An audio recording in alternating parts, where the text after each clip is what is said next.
बेटी की करते हो, नहीं होगी, हलचल नहीं होगी। ऐसा ढूंढ ढूंढेंगे मिट्टी का पुतला जो बस इतना झूठ के सलाम करेगा तभी सलाम मानी जाएगी, ऐसा वाला ढूंढेंगे। इससे 4 बढ़िया मसालेदार बातें करो, इसकी जेब खाली करा लो। इससे 4 लच्छेदार हो के बातें कर दो, इसके सारे आंसू बाहर निकलवा लो। राम आएंगे तो हमारे बच्चों के लिए किताबें लाएंगे क्या? राम आएंगे तो हमारे लोगों की जो सूखी दीवारें उनके लिए सब्जी लाएंगे क्या? लाएंगे क्या? आ गई क्या किसी के घर में? राम आएंगे तो इस देश के अंदर मेडिकल सुविधा नहीं है, लोग मर जाते हैं अस्पताल की लाइन में खड़े होकर, मेडिकल में पर्चा लेके जाते हैं, 20 दवाइयां होती है तो 2 ले आते हैं, 8 कटवा देते हैं, भैया पैसे मिल जाते हैं। राम आएंगे तो मेडिकल सुविधा लाएंगे क्या? राम आएंगे तो इस देश के अंदर लगभग 80% महिलाएं एनीमिया की शिकार है। एनीमिया जानते हैं? खून की कमी होती है उनके शरीर में, जिसकी वजह से उनकी कमर में और पैरों में दर्द रहता है हमेशा। क्या राम आएंगे तो हमारी महिलाओं के लिए खून जो एनीमिया की बीमारी है उसका इलाज लाएंगे क्या? हाँ? राम आएंगे तो हमारे लोगों के लिए बुद्धि लाएंगे क्या? और राम आएंगे तो सबसे बड़ी बात यह है, बाबा साहब को भी ले आएंगे क्या? ले आएंगे क्या? काशीराम साहब को भी ले आएंगे, वो आई रहे तो ले आए, हमारा भी भला हो जाएगा। हम भी सदियों से इस देश के अंदर शोषित, पीड़ित, वंचित और दबे कुचले पैरों के नीचे रखे गए लोग हैं, जो थोड़ी थोड़ी कोशिश करके ऊपर उठने की हिम्मत करते तो फिर फेंक दिए जाते हैं पीछे। तो अगर वो आए तो हमारे बच्चों के लिए पढ़ाई के लिए स्कूल ले आए, फीस ले आए, किताबें ले आए, हमारी औरतों के लिए बीमारी से जो मर जाती हैं उनकी दवाइयां ले आए। हमारे लोग जो दूसरों के खेतों में जाकर सर झुकाकर दूसरे की खेती में गुलामी करते हैं उनके लिए खेत ले आए। खेत ले आएंगे क्या? ले आएंगे क्या खेत? कोई बताओ तो जरा, ले आएंगे खेत? नहीं लाएंगे। क्यों? जब वो आ रहे ताकतवर है तो कुछ तो हमारे लाए नहीं लाए, लेकिन तुमने दिए जलाए।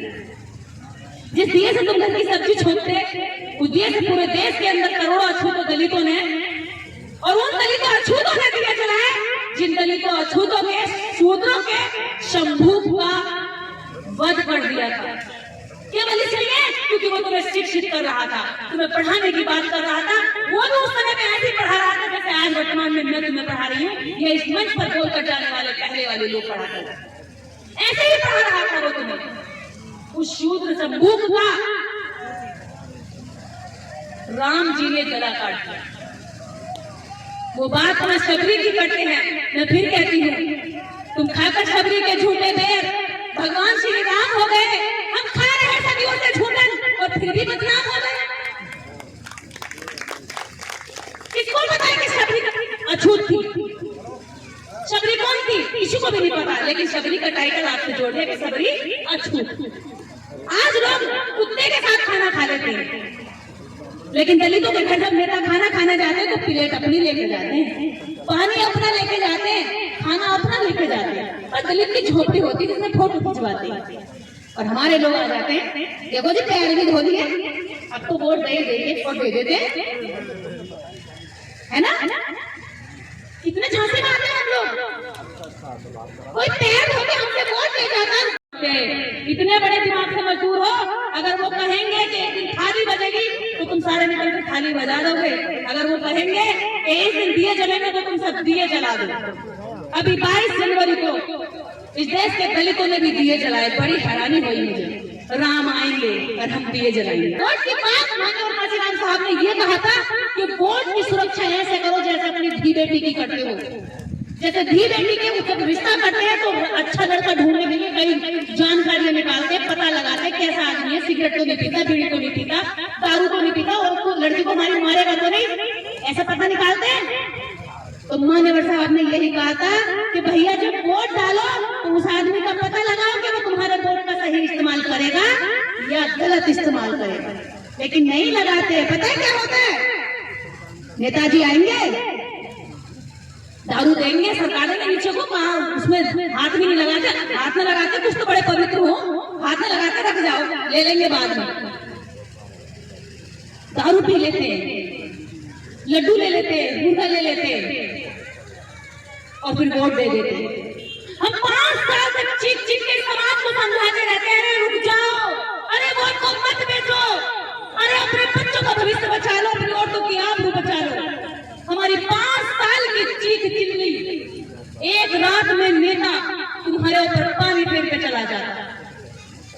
रात पहले हमारा सारा मूवमेंट फेल हो जाता है, हमारे भक्तों का, हमारे लोगों का एक रात पहले सब खत्म, क्योंकि वो एक रात पहले इतना मोटा कुछ आप पर असर डाल देता है, जादू टोना जो कहते हैं, कि वो इतना बड़ा असर कर देता है तुम्हारी बस्तियों से। इसीलिए स्कूल दूर करे जा रहे हैं और दारू के ठेके पास किए जा रहे हैं। पीते रहेंगे तो बड़े बड़े कीड़े की तरह यही जीते रहेंगे। ना सोचेंगे जो राजनीतिक पार्टियां, पता तुम में से कैसे आदमी को टिकट देती हैं, पीछे बैठा हुआ वो लाइन में ढूंढेगी धोंधू सा, इसमें जान नहीं होगी, आवाज नहीं होगी, हलचल नहीं होगी, ऐसा धोंधू ढूंढेंगे मिट्टी का पुतला जो बस इतना झुक के सलाम करेगा तभी सलाम मानी जाएगी।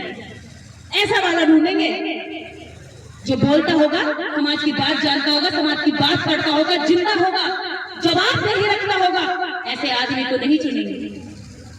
बाबा साहब डॉक्टर अम्बेडकर जब निकल रहे थे संविधान भवन में संविधान सौंपकर, तो उन्होंने एक बात बड़ी खुशी खुशी से पत्रकारों से कही कि आज मैं बहुत खुश हूँ। क्यों खुश है डॉक्टर अम्बेडकर? मैं इसलिए खुश हूँ क्योंकि अब राजा रानी की कोख से पैदा नहीं होगा, इस देश के नागरिक के वोट से पैदा होगा। पूरी बात सुन लो, ताली जब बजा लो।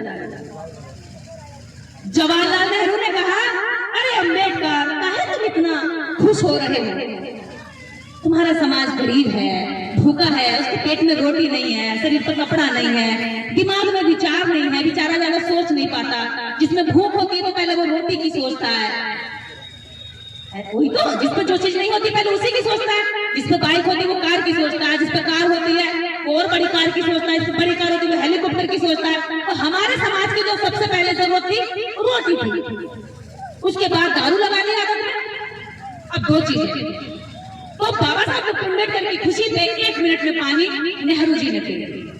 जवाहरलाल नेहरू बोले, डॉक्टर अम्बेडकर, अत्यंत प्रसन्न होने की आवश्यकता नहीं है, तुम्हारा समाज गरीब है, भोला है, छला गया है, इनोसेंट है और सबसे बड़ी बात भावुक है। इससे 4 बढ़िया मसालेदार बातें करो, उसकी जेब खाली करा लो, इससे 4 लच्छेदार मुंह के बातें कर दो, इसके सारे आंसू बाहर निकलवा लो। ये भोला समाज है तुम्हारा। और इस समाज को अगर ये ऐसे वोट नहीं देगा तो हम इससे वोट लेने के अन्य रास्ते अपना सकते हैं, क्योंकि हम पे पैसा है और तुम्हारे समाज के पास पापी पेट है।